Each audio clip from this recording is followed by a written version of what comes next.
Hey, this is Brandon McManus, Denver Broncos Super Bowl champion, and you listen to The Scoop on alscoop.com.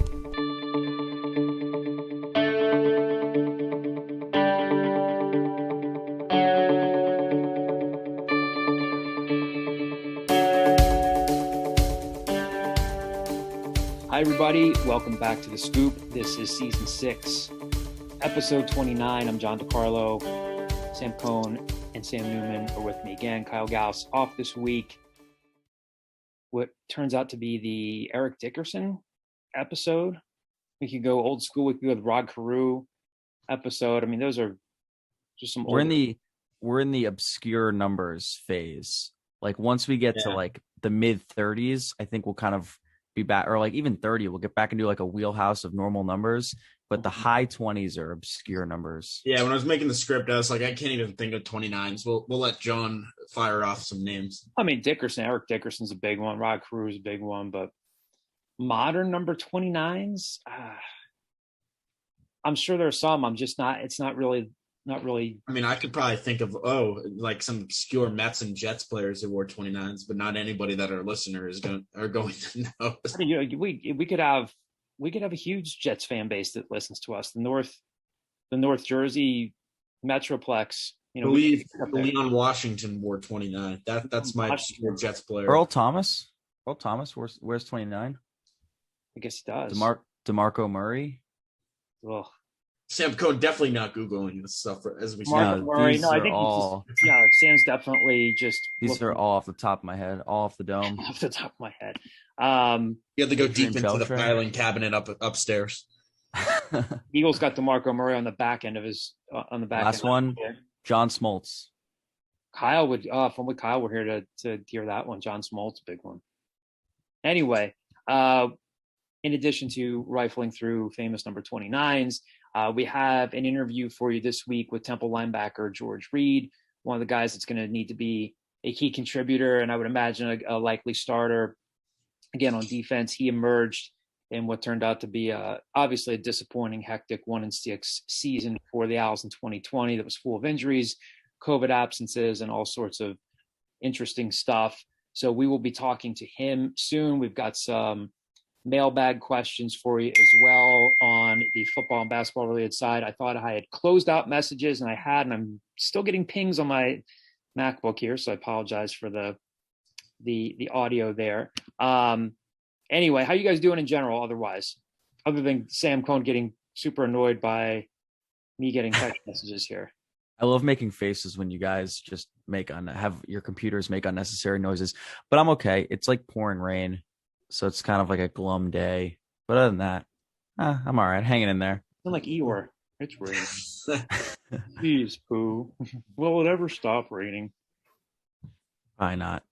Well, the pouring rain got me out of working tonight, so that's nice. I'm doing all right. I've been better. I was in New Jersey this weekend. Parents came and visited. I think we talked about that. Yes, exactly. North Jersey is not anything to write home about. Sam making faces about that on screen. Didn't you do like a food tour of sorts? Like No, we didn't do a food tour. We just went to the sandwich shop on South Street, Woodrow's. Mm-hmm. Great cheesesteaks. They had like truffle whiz. Ooh. Insane. Great stuff. Truffle whiz. Yeah, house made. Good stuff. I'm not like big on whiz, but this was great. Truffle whiz. Sam Cohn, would you eat a steak and cheese with truffle whiz? I wasn't gonna say it. Just on the record, I did not say it first. I'm not a whiz guy, but if Sam says he's not a whiz guy and he liked it, then I would probably try it. But I'd never liked whiz. I'm a provolone guy. Yeah, no, I'm not a whiz guy either, but it's like house made and it's like truffle. So it's like, might as well try it. It was great. Sounds like it has potential. Other than that, Monday which was earlier this week, not exactly a great day in my household. My run with Apple products came to an end again. Oh, not an end, but I spilled water all over my 4-year-old MacBook that I got when I was a senior in high school. Wow. Now I'm a senior in college, and it went bye-bye. So new laptop is on its way. I'm using one of my roommate's old Macs, which is very fortunate enough that he has one that I can use. But yeah, not exactly a great start to the week here in Samville. I have I was one going more to say piece the of Newman household, but I was like, wait, I can't say that because I'm not actually at home. I have one more piece of good news before we get into Temple stuff. Love good news. Hit us with some good news. Yes, please. Both my parents are now fully vaxxed. There you My go. dad just got his yesterday, so now So we're am both I. fully That's vaxxed. great. Look at the Sams and their parents being fully vaxxed. Let's go. Ooh, That's good. Great stuff. It's good. Good stuff. I like good news. We need some good news. Yeah, after we had some bad news before that. Just you called Sam Eeyore, and then I had my laptop, so we had to we had to make it a little bit uplifting before we get over to the George Reid interview, right? Yeah, absolutely. So yeah, speaking of George Reid, and George actually is a graduate student now. Already got his degree. Last season broke out a little bit, 24 tackles, 4.5 tackles for a loss, a sack, kind of really broke out in that USF game. And then, was one of the players that could not play against ECU at the end of the season. We'll talk to him about that, how crazy that was. And just about more so than anything, what the team's approach is. Again, I know all of you as fans, want to know what the mood of the team is like. We start off all of these interviews asking the player that we're talking to what it's like, because again, around Christmas, holiday season, a lot of guys left in the portal. We know who they lost, players like Arnold Ebiketie, Ifan Maje, Anthony Russo. And of course, they've gained some players in the portal as well. So we talked to George about that, talked to him a little bit about what he likes to do off the field as well. So hopefully you guys will enjoy this interview here with Temple linebacker George Reid. All right, so in a matter of less than a week, the Temple football program is going to kick off spring practice. I know we've all been looking forward to it, hoping for a season that's much closer to normal than what the team experienced in 2020. And here to talk about spring ball and a whole lot more is Temple linebacker George Reid, kind enough to join us on the Scoop this week. George, thanks for joining us. How you doing? Good. I'm doing good. How about yourself? Good. Thanks for making time for us. George, first question for you. We've kind of been leading off every Temple football interview this way. You know that the offseason's been hectic, and the fans from the outside looking in, they look at, you guys losing some players in the portal, gaining some people in the portal. And then when, experienced guys like Arnold Ebiketie leave, Ifan Maje and Anthony Russo, so on and so forth, people want to know what the mood of the program is like from the outside looking in. You're one of the many guys that stuck around. What would you say to a fan base that's wondering, like, hey, what's it like? Were there issues with the coaching staff, all this stuff? What's the mood of the team like right now? I would say the mood of the team is last year was last year, and now we're on to this year. Like, we wiped last year, slate clean. Everybody's coming back. Everybody who wants to be here is here. Like, no disregard to anybody who left, but everybody who's here wants to be here. So, like, we feel good about this group going. We have some really good workouts. So we're really fired up for this season, and especially spring ball coming up. George, you were, as a follow-up to that, I mean, you weren't recruited by Rod Carey and his staff.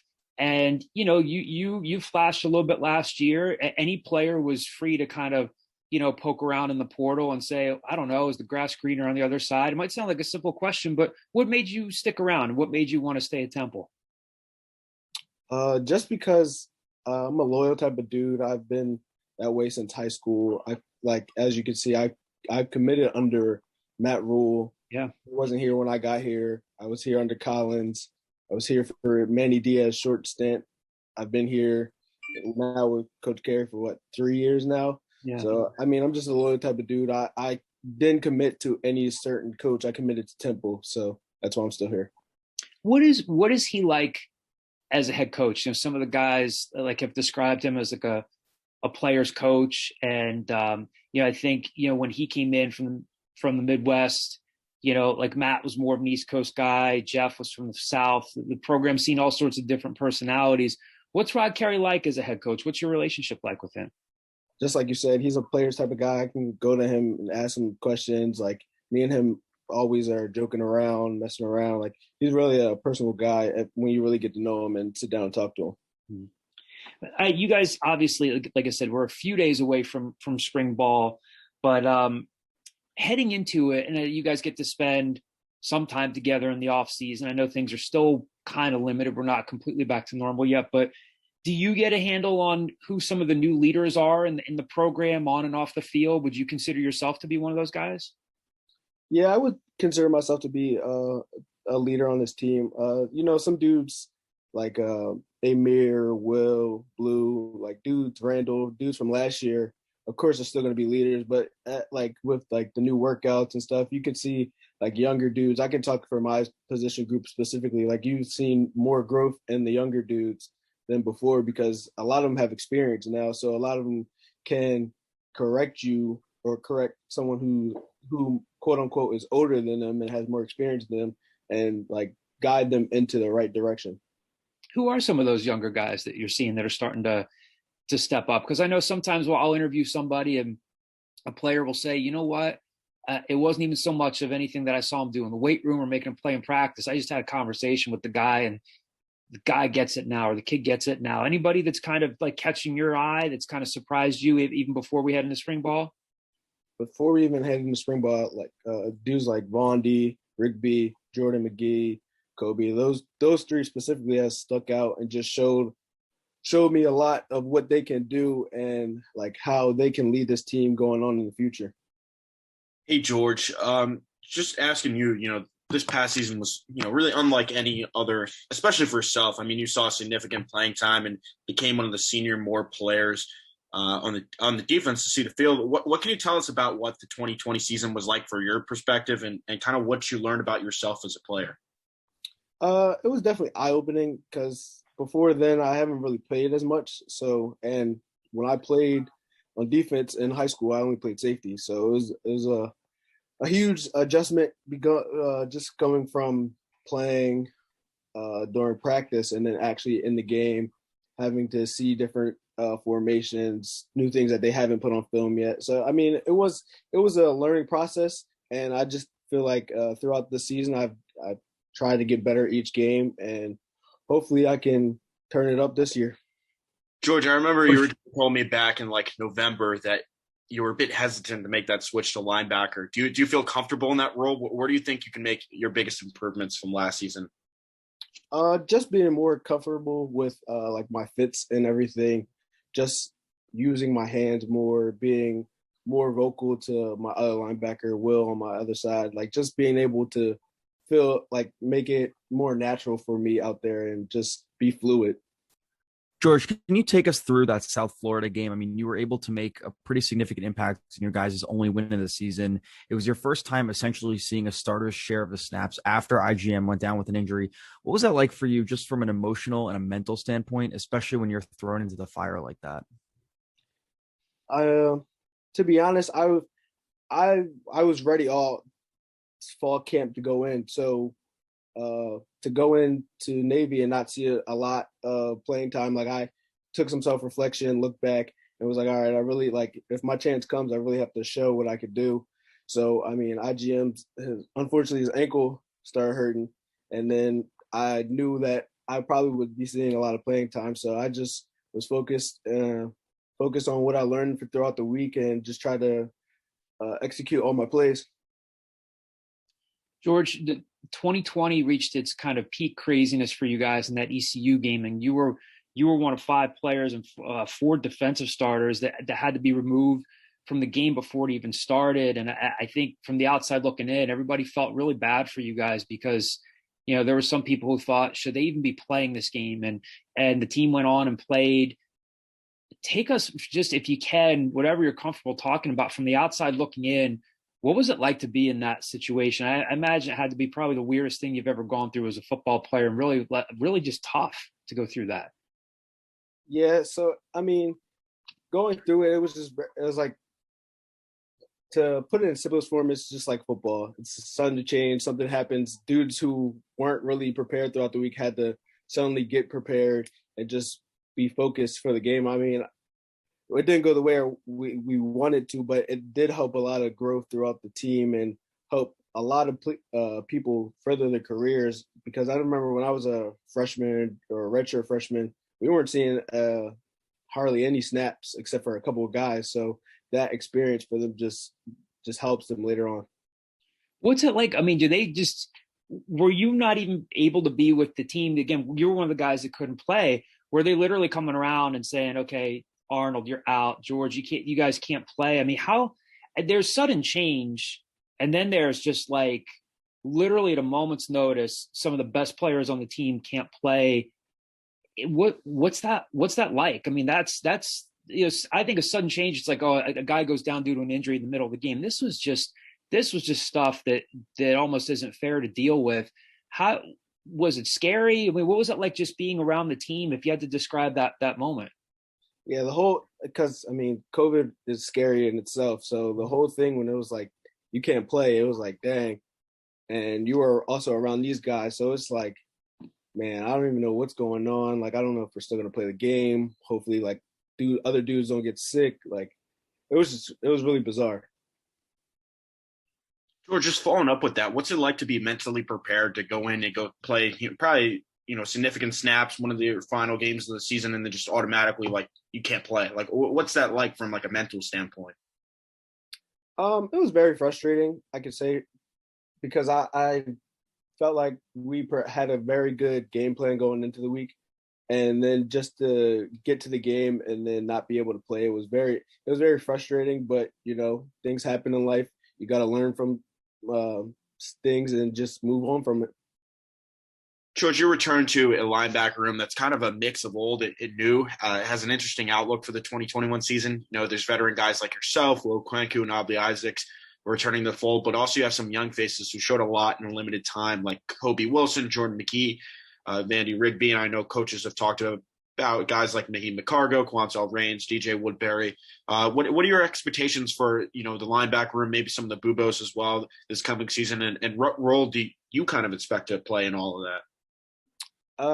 I expect a lot out of the group. I mean, we've done worked out for I don't know how long we've been going, but you can see like dudes are really pushing it this year, pushing it because like that experience part played a factor for not just the young dudes, but for the old guys, because now it's like the young guys can't feel like they're being held back because they didn't play. So now they have experience, and now it's just forcing a competition between all of us. So everybody's competing to play. But I really feel good about this group coming in. I noticed just looking at the roster today that there's only 3 players listed as Bubos, and it appears that there's more linebackers. Do you think that just the coaching staff just feels better about some of those guys at linebackers? Does it add more competition to, the room? I feel like the dudes who are at linebacker are supposed to be at linebacker, and the dudes who are at Bubo are supposed to be. So like, I feel like if need be, like the linebacker room is gonna definitely like excel. But if some dude needs to be pushed over to the Bubo room to make them compete more, I feel like that will happen. And talking about the defensive whole, Jeff Knowles happens to be your defense coordinator and linebackers coach. What's your relationship like? Just working closely with him. Me and him have a funny relationship. We always are messing around, and I'm always joking with him. But at the same time, it's all business when we get out on the field. So he corrects me, I correct him if he happens to mess up, but very slim. But it's just a very good relationship. Like I said, through this whole COVID season has really like grown everybody's relationship with each other, because like Will's coming, even Will, like me, myself and Will's coming back for another year. So it just creates our bond even stronger. And just your relationship with him, can you kind of take us through what those exit interviews look like at the end of the season? Anything like speaking with him, like you particularly liked what you did this past season, what do you want to do to improve upon coming into, spring ball in the 2021 season? I mean, this year we didn't really, like, I usually self-critique myself a lot. So, but this year we really didn't have one because of the COVID situation. But like, I usually go in there, ask him what I could do. Like if I'm fitting the gap right, if what techniques I could use. Like I just always picking his brain to find out what I can do better to better myself on the field. George, maybe a simple question, but what can you do to take a step forward in 2021, whether that be spring ball in a week or looking ahead a couple months down the line to the season? Just playing faster. Because, like I said, last year I was kind of hesitant. I was trying to get my footing and really fill out the position. But now that I have no excuse now. I gotta play fast. Like I have to know what I'm doing. I have to be able to hold other teammates accountable too. So I just playing fast and just knowing what I have to do out there. Can you walk us through like the X's and O's of how you prepare yourself to play faster, whether that be mentally or physically, like how that's something you prepare to do or you work on doing? It's just like a lot of just looking at the plays, understanding what dudes can do what. Like this offseason, I've been not just only talking to Coach Nose, but I've been talking to Coach Yelp to see like what I could do on the back end, like in pass coverage wise, and what I can be looking at other than just fits and gaps stuff. George, I know that I think there was stuff on social media, and I think some of the coaches had talked about the wristbands that guys have for like signifying that they're all in. And yeah, you got it on right there for people who are listening. Could you take fans into like what those conversations are like? I mean, was there like a team meeting? Was it like, I mean, did the coaches get everyone together and say, look, we want to know who's all in. If you're all in, you're with us. If you want to hit the portal, whatever, like, can you kind of take us through those conversations, what that was like? Cause I imagine like he got everyone together at some point and was kind of trying to gauge things. Yeah. So basically when we got back, it was, everybody was like scared because everybody was hitting the portal and everything. Like, and I wouldn't say scared, but everybody was like, okay, everybody's eyes was open. So it was like more so if you guys want to be here, let it be known that you want to be here. Like you can see coaches tweet out 100% and 100% out. Like if you want to be here, be here. If you don't, then don't be here then. And it was just simple as that. Did you like that approach? Because again, it's obviously transferring isn't a new thing, but the craziness of the portal is definitely a new thing. And it's hit some programs harder than others. And again, you guys are benefiting from that. You're getting some good players on both sides of the ball that could fit key roles. But going through that as a player, when you looked at the approach that the coaches took, did you like that with the wristbands and kind of just being honest and saying, look, if you want to be here, great. If not, Oh, of course. I loved it. It really shows like who cares about what you got going on. Because if you're out there playing and you got a dude that's 75% in, well, somebody else has to pick up that 25%. And that extra 25% could end up ultimately getting somebody hurt. So I like the fact that he came out and was straightforward with us and was like, if you want to be 100% in, be 100% in. If you don't, then don't be here, because you can't go out on Saturdays and play and not trust the dude next to you because you don't know if he wants to be here or if he's trying to look at other things. Like, no, we need to be present in the moment and we need to be focused on what we have in front of us.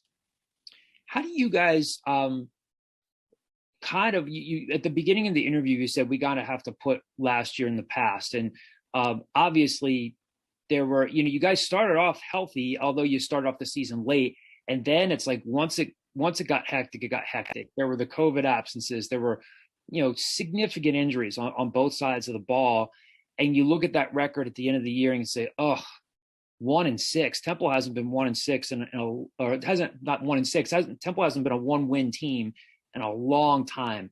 How do you guys kind of look at it and say, okay, we know that we dealt with some stuff that we don't normally deal with, but also 1 win's not acceptable? Do you guys kind of have that in the right perspective? Do you kind of have a chip on your shoulder to say this is never happening to us again?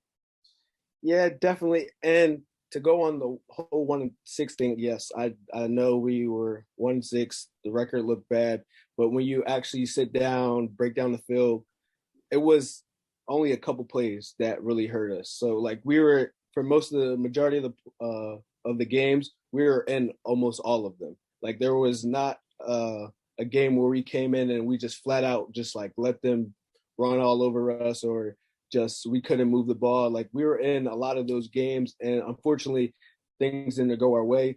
But like that's what film study is for. So we are going to the film, looking at what mistakes were made, what plays could have been better.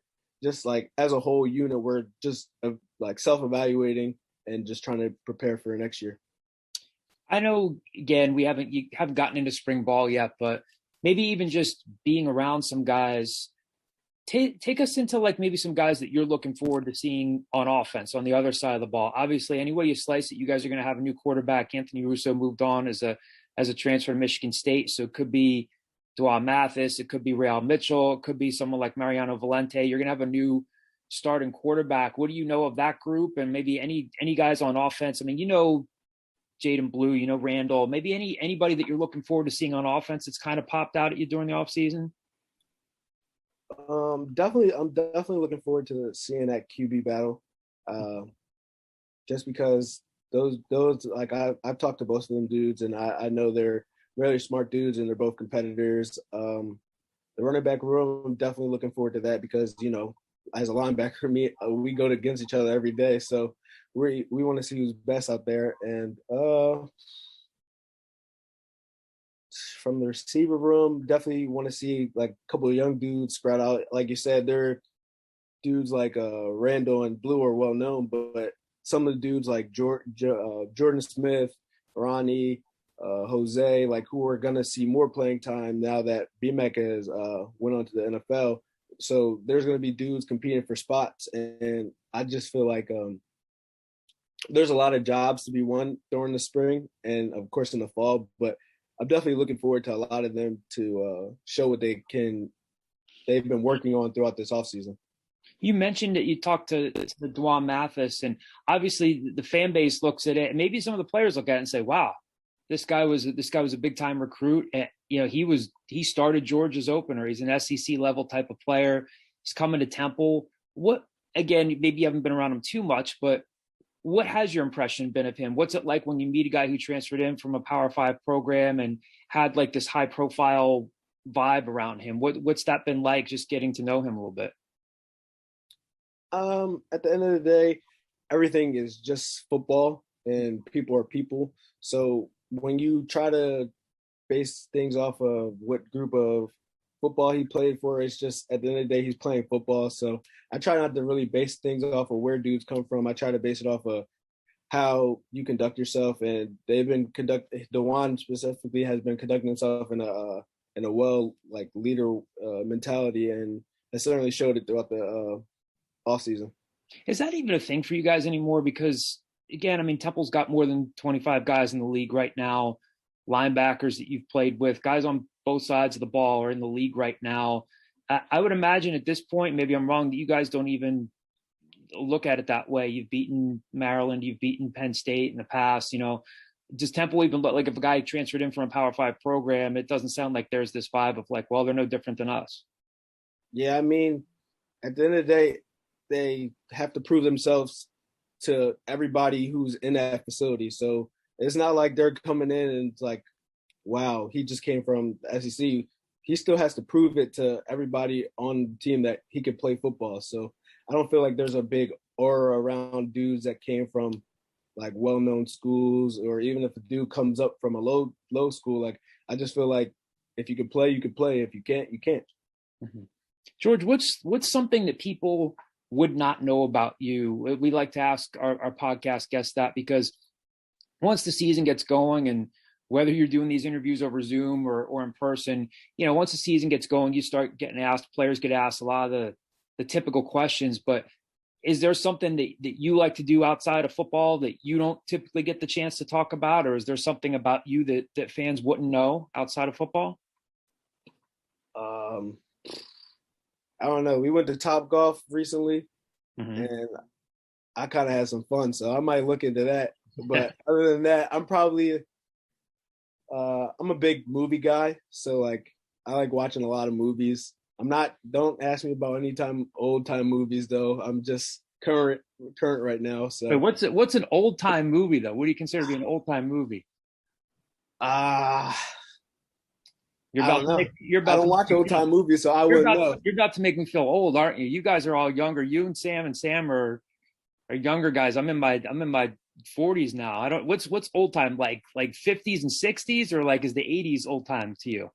I feel like more like 50s and 60s. All right. Okay. Yeah, that's old time stuff.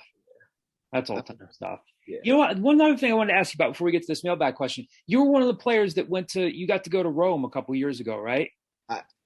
before we did that, and I also like to listen to R&B music. I'm a huge R&B guy, but Like what kind of R&B stuff? Huh? What kind of R&B stuff do you like? Just like R&B and soul. So a lot of like things that come on. Like I'm a dude who can sit down and listen to like some Anita Baker. Oh, that's good stuff. There we go. Yeah, so yeah, that's just a dude that likes to chill. I have like a lot of chill vibes. But and to answer your question, I actually didn't go to Rome. I went to Japan. Oh, you went to Japan. Okay. Well, what was Japan like? Japan was awesome. I would definitely go again. I tell my parents all the time that we need to go, but they don't want to take that flight. So That's a long flight. yeah, it was like 18 hours, something like that. George, we have one mailbag question for you here from one of our Al Scoop subscribers. It's a screen name. The screen name's Temple J. The question is, what does the team feel this year? Is it like the feel or the vibe of the team? Is it we're in this together, or is it us against the world? We're definitely in this together. Like we're definitely taking it on as well.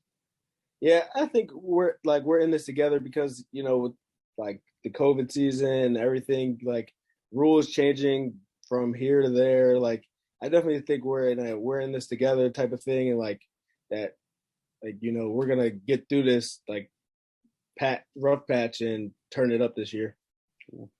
George Reid, again, joining us from the Temple football program, a key contributor, certainly likely starter for the team this year. Thanks so much for joining us. We appreciate it, and hopefully we'll get the chance to talk to you again during spring ball and certainly throughout the season. Yep, no problem. All right, so there you have it, George Reid, Temple linebacker, key player on the defense. What'd you guys think? Sam Newman, we'll start with you. I think George gave a good job of like giving a pretty much like a temperature check of the program, if you will. I feel like we've heard from CJ Perez.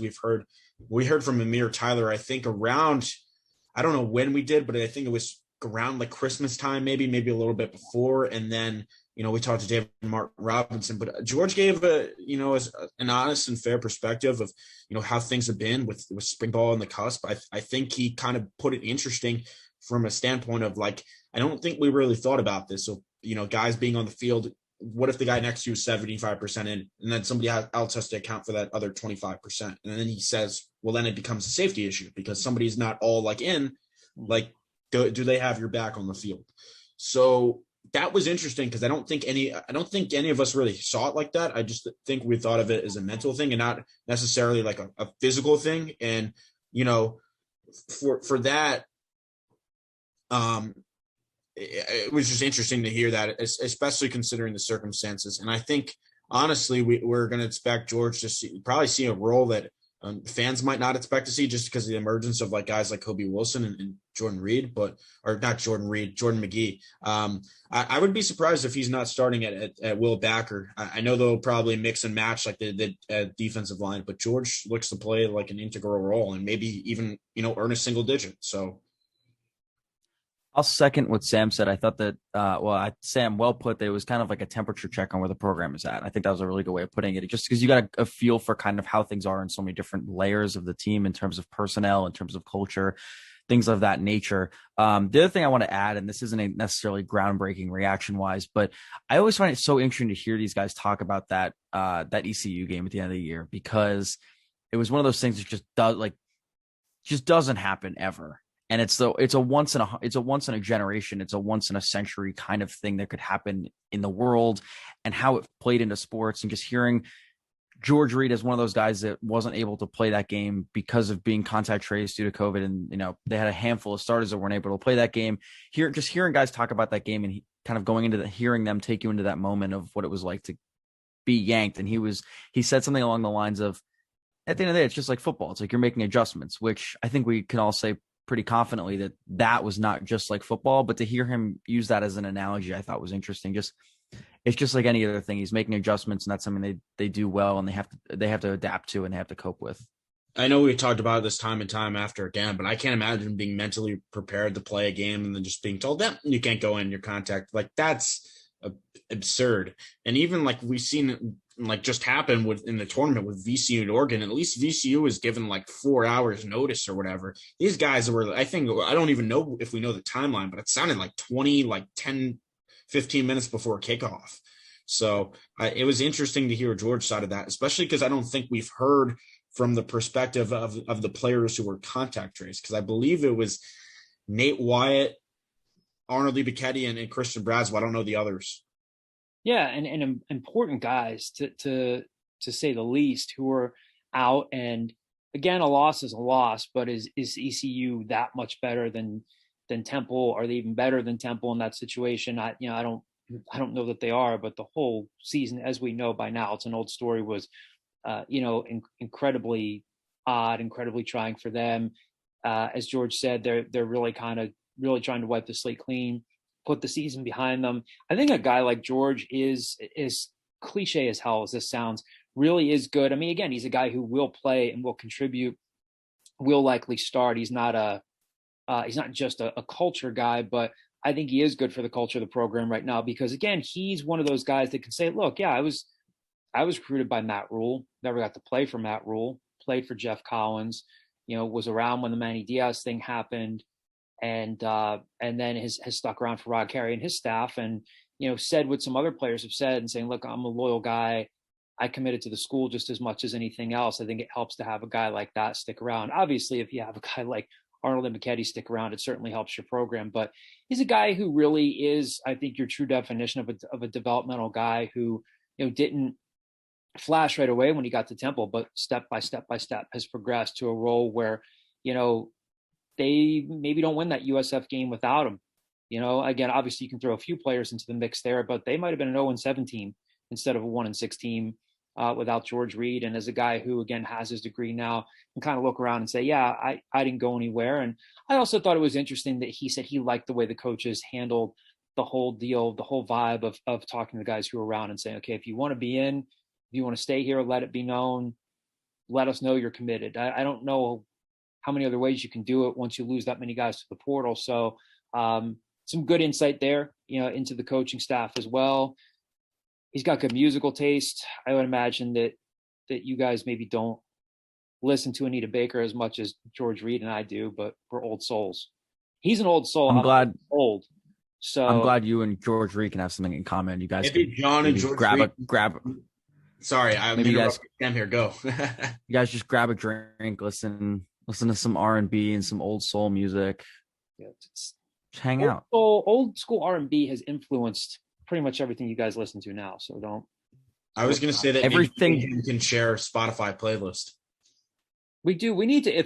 If the Scoop is available on several different platforms, wherever, to use the cliche phrase, wherever you access your podcasts, including Apple Podcasts and Spotify. I think I've said it before. We should all make our own, maybe quarterly, maybe once a month, have our own Spotify playlist, maybe 10 songs, talk about what we're listening to. I'm for it. Who's to say that's not a good idea? I think we should make a combined Owl Scoop, like Spotify playlist, and we just update it. Okay. For each season. New segment, Song of the Week. What are Sam and John listening to? Sam, you're just going to go with Oasis every week. It's not going to be that much different. That could throw some people off. Yeah. That could throw some people off. Like, there's a lot of Oasis. Okay. No, my music taste goes beyond that. I am very partial to Oasis, as we know. That's like saying my movie taste goes beyond Back to the Future. Like, you're just lying. But people could see that. Like, that's a Oasis. Those could be some John DeCarlo picks. John DeCarlo was in high school in the mid 90s. Maybe he's an Oasis guy. It's like, well, am I? Yes, but no. Maybe people don't know that's the heavy hand of Sam Newman right there, putting a lot of. Well, we talked about Oasis 1,000 times on this podcast before. So yeah, if you're a loyal Scoop listener, you know that the heavy presence of Oasis in a. You know that Sam Cohn loves Back to the Future and that Sam Newman loves Oasis. Yes. You don't have to know much else about us. Just those two things, right?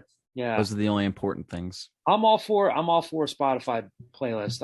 I'm in. We could talk about new stuff we're listening to, old stuff.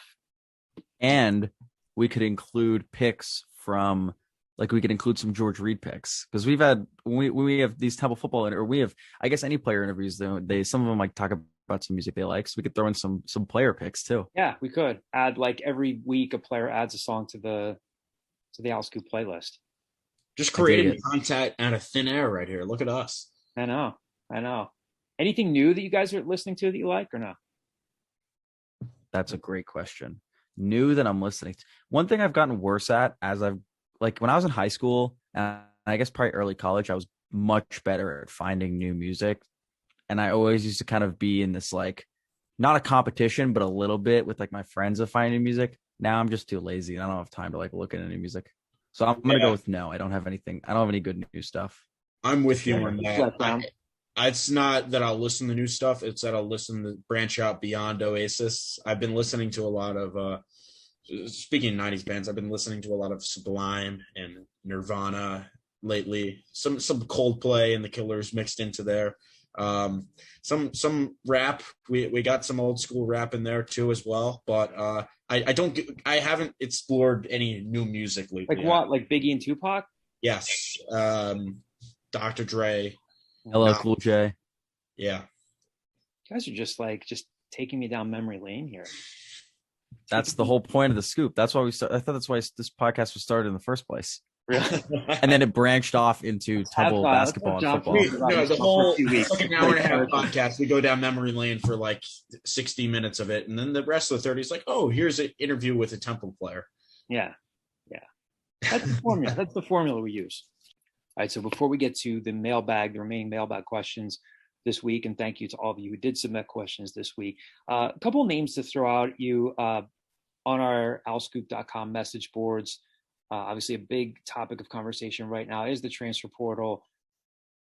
Right now, Temple just has one scholarship available if there's no other roster movement. And you heard Jimmy Fennerty a couple weeks ago here on the Scoop say that they will look to pursue a big with that last spot. They know they need some size, be it a rebounder, rim protector, scorer, just a little bit of everything. Couple names to throw out to you that we've seen out there, just kind of poking around, talking to people. Potentially some names to keep an eye on. One, and again, some of you who visit our site probably, see or hear chatter about this. Potentially someone to keep an eye on is Nasir Brooks, originally a Philly native, played at Cincinnati, played at Miami this past season. 7 foot, 240 pound center. Would obviously help them. He actually played pretty well down the stretch. Ultimately averaged 7.4 points, 5.8 rebounds. Shot better than 51% from the field. In the ACC tournament, Miami's lost to Georgia Tech. He had 19 points and 6 rebounds in that game. So would obviously be, an upgrade there, a big bump for them. Again, we don't know how far along that is, but there's a name to keep an eye on. So you got a grad transfer there on one end. And then at the other end of the spectrum, in terms of somebody who's much younger, another name to keep an eye on potentially is Emmanuel Akpomo from Wake Forest. Averaged just 1.1 points, 1.7 rebounds a game in his season there. But he's 6'10", 225 pounds. So again, another big that's been mentioned potentially. So again, that's what people want to know about right now more than anything else. So again, you've got players in terms of age and experience levels, opposite ends of the spectrum. But those are, two names that we're hearing right now. Again, how this all goes, we don't know. We might have some more definitive updates for you next week, but wanted to discuss that before we get into the mailbag. There's not a specific mailbag question this week about specific players in the portal, but something that's talked about. So wanted to pass that along. Do have a few mailbag questions to get to close out the show here. First one is from Temple22, is the screen name. His question: realistically, when do we expect Temple to be back in the selection conversation as an at-large? March 2023? What do you guys think? Are they going to the tournament next year, or we think that this is a 2 years away type of process for these guys? I think 2023 is a very reasonable expectation for them to be an at-large bid. I think next year a successful season is fringe at-large bid. And I anticipate them to be an above 500 team next year. I don't know if they're going to be. I don't anticipate them to be at the top of the conference. I don't anticipate them to be beating teams like SMU and Houston and maybe Memphis, but I anticipate them to be middle of the pack, maybe slightly above, like around that 5, 6, 7, 8 spot. I guess like 6, probably that 6, 7 spot in the conference. A successful season puts them on the fringe in the top 5 of the conference and maybe looking at an at-large, like fringe, at-large, first 4, whatever. But I think 2023 is realistic. Yeah, to piggyback with Sam, I think 2023 is a realistic assumption at this point, just based on if we're looking at if this plan does indeed work, which, I mean, I think there's breadcrumbs to prove that it's looking like it's trending in the right direction. I think it would be premature for us to come on here and say, yes, absolutely, Temple's going to be an at-large bid after, winning, going X amount of games under 500. In my head, I think, being positive, optimistic, I see them as a 500 team or slightly above. I think it depends how a lot shakes out. If you look at the rest of the conference and see there's a lot of mass exodus at, schools like USF and Cincinnati. Granted, that happened in Wichita State, and they ended up being the number 1 seed in the conference tournament and playing in a play-in game. But, those could end up benefiting Temple within the conference. Obviously, we have to see what their out-of-conference schedule is and that sort of stuff.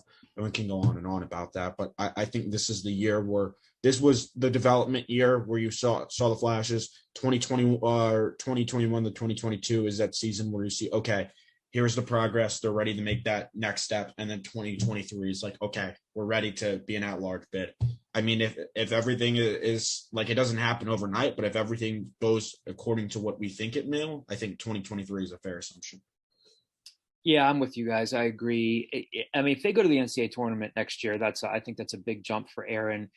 It really is hard. And you could, I think we've said this before, you could say it across the country. It is kind of hard to judge how a lot of programs are going to bounce back after this season. We've seen how erratic and crazy the NCAA tournament has certainly been with all the upsets, a lot of the unexpected stuff there. There are a lot of programs that are looking to rebound after this season. If Temple's in the NCAA tournament next season, obviously that's always a benchmark. For the elite of elite programs, it's getting to the Sweet 16, the Elite 8, Final Four. If Temple's in the tournament next year, that's obviously terrific. I still think that they're 2 seasons away. I think maybe, people don't want to hear this. If they get to the NIT next year, I think that's a step in the right direction.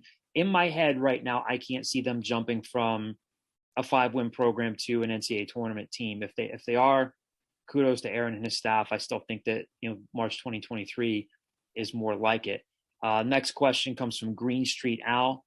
Question is, since we can't manage our own money and find competent leadership, ouch. What is the Green Street Al coming in hot? What is the expected financial windfall for us since Houston made the Final Four? Is it anything of significance? Yeah, every win is, give or take about $1.5 million to the conference. So, hey, Houston winning, getting to the Final Four is a good thing financially for the league, and obviously visibility wise, it's great for the league. We were talking about our brackets before the podcast started. I love seeing Houston where they are right now. They've kind of disappointed me in the past in terms of their tournament performances. They've been an early exit at times when people maybe thought they were a Sweet 16, Elite 8 team, but yeah, them being in the Final Four again, it's a program that, not the sole program that Temple benchmarks itself against, but great thing for them. So yeah, and they're bringing in money as well. Final question here comes from Detroit Al. His question: with over 1,000 players in the portal, how many are likely to land back on a D1 team? No idea. But I think the question that Detroit Al is getting at, and what he's maybe hinting at here is, again, I think we've talked about this. I think we probably asked Jimmy about it a couple of weeks ago. At some point, this has to correct itself, just like it does in football. And again, that's certainly not me saying that players shouldn't have opportunities. If they should. If we've talked about this a million times before, if coaches can bounce, players should be able to bounce. But yeah, I think that other people have used the analogy of this being a game of musical chairs. At some point, the music's going to stop, and there are going to be only a select few chairs for people. And it is going to be really interesting to see how this plays out. How many guys overplayed their hands? How many people made the absolute right move? again, I think it's a successful year for Temple if they don't lose anybody. Well, I shouldn't say. I mean, so they are losing J.P. Mormon and Dre Perry to the portal. No disrespect to JP and Dre. I guess you have to consider them as losses, but these guys are free to go somewhere else. I think there's a lot at play there. I think both JP and Dre could have, I hate to put words in their mouth, they might have said, look, I think we can see the writing on the wall. I think Aaron probably wants to know what, the Quincy Adam McCoyas of the world can do. As of now, so far on March 31st, Temple really has not been hit by the portal with, other teams coming in to try to pluck someone like Jeremiah Williams or Damian Dunn. So I think they're in pretty good shape there. But yeah, this has to correct itself at some point because I think some guys are going to be on the outside looking in as early as this year. So how many are likely to land back on a D1 team? No idea, but it's not going to be anywhere near the more than 1,000 players who are in the portal right now. So, but we'll see. Just like anything else. Really appreciate the questions this week. Appreciate George Reid for his time with us on The Scoop. Again, hopefully you guys enjoyed that interview. We will look to bring you more interviews in the coming weeks as spring ball is now upon us, starts next week. So we'll try to bring you as much football content as we can. Of course, we should be getting the spring schedule pretty soon in terms of the spring practice schedule, what media availability is going to look like so we can bring content to you. So again, thank you so much for listening, for subscribing, everything you guys do to support the site, and we will talk to you next week.